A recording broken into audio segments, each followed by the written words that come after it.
Hey everyone, welcome back. आज हम explain करेंगे रेंट ए गर्लफ्रेंड की चैप्टर नंबर 110 को। जैसे कि हमने पिछले चैप्टर में देखा था, काजू एंड मिजुहारा बात करने के बाद मिजुहारा अपने रूम की ओर जाने लगती है। जब वो डोर ओपन करती है तो ये देख के हैरान हो जाती है कि उसके आगे रुका खड़ी होती है। और यहाँ पर रुका भी मिजुहारा एंड काजू को एक रूम में देख के काफी हैरान हो गई होती है। चैप्टर स्टार्टिंग में हम देखते हैं कि वो तीनों एक दूसरे को ही देख रहे होते हैं और यहाँ पर तो रुका उन दोनों को देख के शॉक हो गई होती है। और यहाँ पर काजू सोच रहा होता है कि क्या उसने हमें देख लिया। वो भी एकदम से चौंक गया होता है और यहाँ पर रुका तो एकदम से काजू के ऊपर ही कूद जाती है। वो पूछती है आखिर यहाँ पर क्या हो रहा है, तुम दोनों के बीच इस तरह की रिलेशनशिप कब से स्टार्ट हो गया। और ये सुनने के बाद तो काजू भी हैरान होकर कहने लगता है क्या रिलेशनशिप जैसा समझ रही हो वैसा कुछ भी नहीं है। तो ये सुन के रुका कहती है एक्सक्यूज मत दो, मैंने देखा तुम दोनों मिलकर रूम से बाहर आ रहे थे, अगर तुम दोनों लवर नहीं हो तो आखिर ये क्या है। और ये सुनने के बाद तो काजू सोचने लगता है कि हाँ वो तो सच कह रही है। मतलब यहाँ पर काजू एक तरह के इंसिडेंट में फंस गया है जहाँ पर रुका को वो एक्सक्यूज देगा तभी भी वो नहीं सुनने वाली। तभी काजू पूछता है आखिर तुम यहाँ पर क्या कर रही हो। तो रुका कहती है कि मैं तुम्हारा मांगा वापस करने के लिए आई थी, इसके बारे में तो मैं सुबह ही कह दिया था कि मैं वापस करने आऊंगी। यहाँ पर काजू सोचने लगता है कि सिट मैं तो पूरा भूल ही गया था।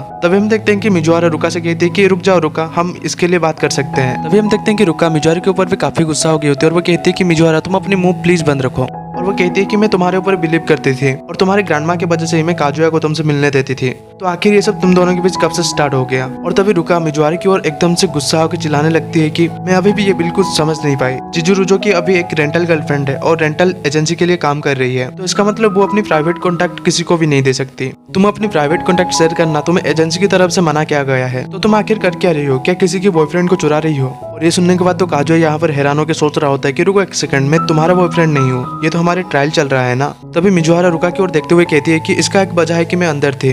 तभी रुका भी कहने लगती है कि हाँ आखिर ऐसी कौन सी वजह थी जो तुम अंदर थी, और ऐसी वो कौन सी वजह है जिससे सुन के मैं शांत हो जाऊँ। और वो चिल्लाते हुए कहती है कि फिर से मत बोलना, ये ग्रैंडमा नागोमी के लिए था, तुम्हारी हर एक झूठ लिमिट में पहुंच चुकी है। और रुका तभी मिजुहारा एंड काजू के बीच में आके उन दोनों को धकेलने लगती है और वो कहने लगती है कि आखिर तुम दोनों इतने पास कैसे हो, एक दूसरे से दूर रहो। तभी रुका की नजर पड़ती है वही खाना जो मिजुहारा ने बनाई थी काजू के लिए, और वो देखती है कि दो पिलो जो कि काजू के रूम में एक बेड के ऊपर होता है। और ये काजू भी नोटिस कर लेता है और वो सोचने लगता है ये कुछ भी ठीक नहीं होने वाला। तभी हम देखते हैं कि रुका जो कि रोना स्टार्ट कर देती है और यहाँ पर काजू एंड मिजुहारा रुका को देख के ऑफेंड हो गए होते हैं। और यहाँ पर काजू खुद से ही कह रहा होता है कि ये सिचुएशन आउट ऑफ कंट्रोल जा रही है। रुका तो कुछ भी समझने के लिए कोशिश भी नहीं कर रही है। मैं मिजुहारा की परमिशन के बिना ये मूवी के बारे में भी नहीं बता सकता, आखिर मुझे क्या करना चाहिए। तभी हम देखते हैं कि मिजुहारा रुका के आगे जाती है और वो कहती है मैं समझ गई रुका, लेकिन क्या इसके लिए तुम्हारे पास कुछ वक्त है। और ये सुनने के बाद तो रुका एंड काजू थोड़ा शौक होते हुए मिजुहारा की तरफ देखने लगते हैं। और तभी वो तीनों बात करने के लिए काजू के रूम के अंदर एंटर करते हैं। तभी हम देखते हैं कि यामोरी जो कि एकदम से हैरान हो गई होती है, वो कुछ भी समझ नहीं पा रही होती है जब वो पहली बार नाम सुनी रेंटल गर्लफ्रेंड की। नेक्स्ट सीन में हम देखते हैं रुका जो कि कह रही होती है कि क्या एक मूवी, और यहाँ पर मिजुहारा कहने लगते हैं कि हाँ ग्रैंडमा के लिए एक मूवी बनाने के लिए काजू ने ही सजेशन दिया था और इसके वजह से हम यहाँ पर मीटिंग कर रहे थे, क्योंकि बालकनी में बात करने से नहीं वो डिस्टर्ब होते थे और किसी फैमिली रेस्टोरेंट पर भी जाना एक्सपेंसिव है। बस इतनी बात थी और इसके लिए तुम्हें इतनी ज्यादा परेशान होने की कोई जरूरत नहीं है। काजू ने मेरे लिए पूरा दिन काफी मेहनत किया, जिसकी वजह से मैं नहीं चाहती थी कि वो ऐसी वैसी कोई चीज खा के बीमार हो जाए। अगर तुम्हें लग रहा है कि मैं कुछ ज्यादा ही कर दिया तो मैं अगली बार से ध्यान रखूंगी। और यहाँ पर रुका काजू की तरफ भी घूरने लगती है।